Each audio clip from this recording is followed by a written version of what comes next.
तपस्या किया था।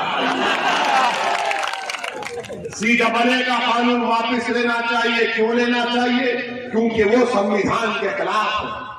वो संविधान जिसको बाबा साहेब अम्बेडकर ने बनाया था, जिसमें मजहब की बुनियाद पर कानून नहीं बनाया जा सकता, बीजेपी ने मजहब की बुनियाद पर भारत के संविधान में फंडामेंटल राइट टू इक्वालिटी, बराबरी का हक एक फंडामेंटल राइट है। उस कानून, उस फंडामेंटल राइट के खिलाफ कानून बनाया गया और हम मुतालबा करते हैं कि CAA कानून को भी वापस लिया जाए। हमसे मीडिया वाले पूछ रहे हैं कि अगर नहीं करे तो क्या करेंगे? अगर NPR और NRC का कानून बनाएंगे तो हम दोबारा रोड पे निकलेंगे। यहीं पर भी शाहीन बाग बनेगा इंशाअल्लाह ताला, याद रखना। हम खुद आएंगे यहां पर। हम मुतालबा करते हैं कि CAA का कानून वापस लिया जाए। और ये जो किसान हैं वो सही पहचान लिए बीजेपी और मोदी और अमित शाह को। वो उनकी बात पे यकीन नहीं कर रहे। वो ये कह रहे हैं कि जब पार्लियामेंट शुरू होगा, जब पार्लियामेंट में बिल आएगा तो हम फैसला करेंगे। क्योंकि जब CAA का कानून पार्लियामेंट में आया, उससे 2 दिन पहले देश के प्रधानमंत्री नरेंद्र मोदी ने कहा था कि कहां NPR NRC की बात इसमें है। हमको याद थी, हमने पार्लियामेंट में तकरीर की और जब अमित शाह हमारे सवाल तकरीर का जवाब देने के लिए पार्लियामेंट का खड़े हुए तो हमने कहा अमित शाह ये तो बता दो NPR NRC होगा नहीं होगा? तो अमित शाह ने खड़े होकर कहा ओवैसी जी NPR NRC तो होगा। हमने कहा तुमने सच कहा और मोदी ने झूठ कहा। देखना जाकर वीडियो है अमित शाह का, हमारी तरफ घूर घूर के देख रहे थे। ऐसा देख रहे थे कि हमको कच्चा खा जाएंगे। हम कहे कि घूरने से कुछ नहीं होता हमको। बहुत लोग घूरते हमको, बहुत से लोग घूरते कोई फर्क नहीं पड़ता, मगर किसानों ने जान लिया नरेंद्र मोदी को। उन्हें कहा कि इनकी बात पे यकीन नहीं किया जा सकता। याद रखिए NPR NRC के रूल बनेंगे और अगर ये होगा तो आसाम में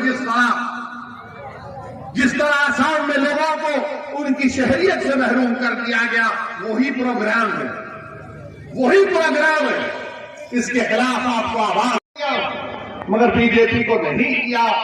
आपने किसी और को दिया, इस बुनियाद पर दिया कि जिंदगी मौत की बात, जिंदगी मौत की बात है। आपने दे दिया, झोली भर भर के दी। उसके बावजूद भी यहां से वो हार गए। क्यों हारे?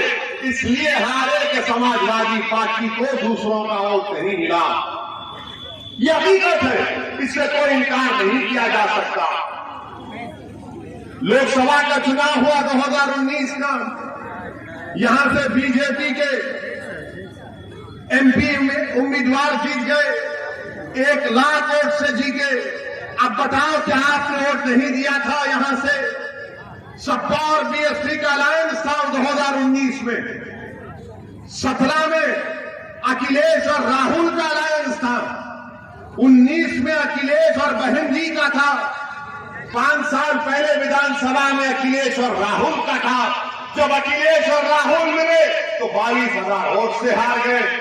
जब अखिलेश और बहन जी मिले तो यहां से बीजेपी का कैंडिडेट 1 लाख वोट से लोकसभा की सीट पर जीत गया। किसके वोट नहीं मिल रहे लोगों को? और आपको क्या है, हम मुसलमान हैं, हमको दाखिला है। आपके लिए तो ऐसा लग जाता है कि नमाज फर्ज है तो वो तेरे ओढ़नी इनको ढालना फर्ज है। सेकुलर पार्टियों, नमाज फर्ज है, इनको वोट डालना फर्ज नहीं है। उनको वोट डालो जो तुम्हारे लिए लड़ेंगे, जो तुम्हारे मसाइल को उठाएंगे, तुम्हारे बच्चों के स्कूल का मुतालबा करेंगे, जो तुम्हारी तरक्की की बात करेंगे। ये लोग सिर्फ वोट लेते और उसके बाद गायब हो जाते हैं। अब जब मजलिस आकर इलेक्शन लड़ रही है तो हम पर इल्जामात की बौछार लगा दी जाती। हम पर क्या क्या इल्जाम नहीं लगाते, मगर हमको उसकी फिक्र नहीं है। मैं आपसे सिर्फ यही गुजारिश करने आया हूं कि मुत्तहिद रहिए और अपने वोट का इस्तेमाल करिए। मेरे अजीज दोस्तों और बुजुर्गों, हमारा उत्तर प्रदेश में पहला काम और मिशन ये है कि बीजेपी की सरकार दोबारा उत्तर प्रदेश में ना बने और बाबा मुख्यमंत्री ना बने, बल्कि बाबा गोरखपुर में जाकर मत करें। ये हमारी पहली कोशिश है। और दूसरी हमारी कोशिश ये है कि जहां मजलिस का उम्मीदवार होगा वहां पर उसको कामयाब करने के लिए हम पूरी कोशिश करेंगे। आपका साथ, आपकी दुआओं की जरूरत है। अगर आपका साथ होगा, आपकी दुआएं रहेंगी, तो इंशाअल्लाह ताला मजलिस इत्तेहादुल मुस्लिमीन के उम्मीदवार की कामयाबी होगी। ताकि मालूम हो जाए मोदी जी को, वरना बोलेंगे मैं ही तपस्या किया था। CAA का कानून वापस लेना चाहिए। क्यों लेना चाहिए? क्योंकि वो संविधान के खिलाफ है। वो संविधान जिसको बाबा साहेब अम्बेडकर ने बनाया था, जिसमें मजहब की बुनियाद पर कानून नहीं बनाया जा सकता, बीजेपी ने मजहब की बुनियाद पर भारत के संविधान में फंडामेंटल राइट टू इक्वालिटी, बराबरी का हक एक फंडामेंटल राइट है। उस कानून, उस फंडामेंटल राइट के खिलाफ कानून बनाया गया। और हम मुतालबा करते हैं कि CAA कानून को भी वापस लिया जाए। हमसे मीडिया वाले पूछ रहे हैं कि अगर नहीं करे तो क्या करेंगे? अगर NPR और NRC का कानून बनाएंगे तो हम दोबारा रोड पे निकलेंगे। यहीं पर भी शाहीन बाग बनेगा इंशाअल्लाह ताला। याद रखना, हम खुद आएंगे यहां पर। हम मुतालबा करते हैं कि CAA का कानून वापस लिया जाए। और ये जो किसान हैं वो सही पहचान लिए बीजेपी और मोदी और अमित शाह को।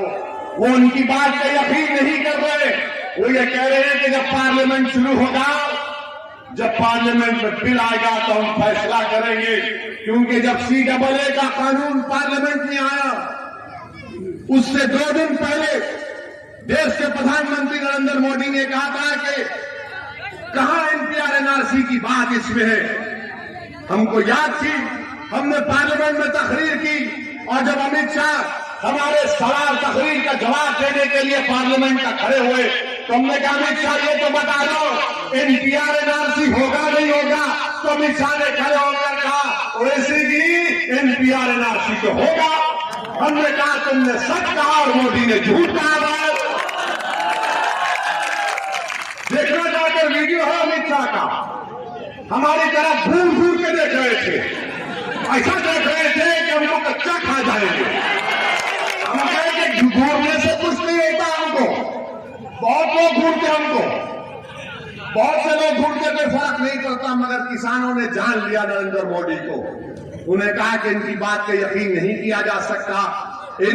याद रखिए NPR NRC के रूल बनेंगे, और अगर ये होगा तो आसाम में जिस तरह आसाम में लोगों को उनकी शहरियत से महरूम कर दिया गया, वही प्रोग्राम है। इसके खिलाफ आपको आवाज आ कि इनकी बात पे यकीन नहीं किया जा सकता। याद रखिए NPR NRC के रूल बनेंगे, और अगर ये होगा तो आसाम में जिस तरह आसाम में लोगों को उनकी शहरियत से महरूम कर दिया गया, वही प्रोग्राम है। इसके खिलाफ आपको आवाज उठाना है।